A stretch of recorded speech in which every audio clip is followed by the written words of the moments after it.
خطب عمر بن عبد العزيز آخر خطبة له فقال فيها: إنكم لم تخلقوا عبثا ولن تتركوا سدى، وإن لكم معادا ينزل الله فيه للفصل بين عباده، فقد خاب وخسر من خرج من رحمة الله التي وسعت كل شيء، وحرم جنة عرضها السماوات والأرض.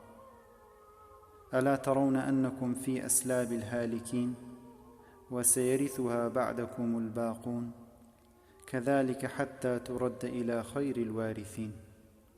وفي كل يوم تشيعون غاديا ورائحا إلى الله، قد قضى نحبه وانقضى أجله، فتودعونه وتدعونه في صدع من الأرض غير موسد ولا ممهد، قد خلع الأسباب وفارق الأحباب، وسكن التراب وواجه الحساب، غنيا عما خلف، فقيرا إلى ما أسلف.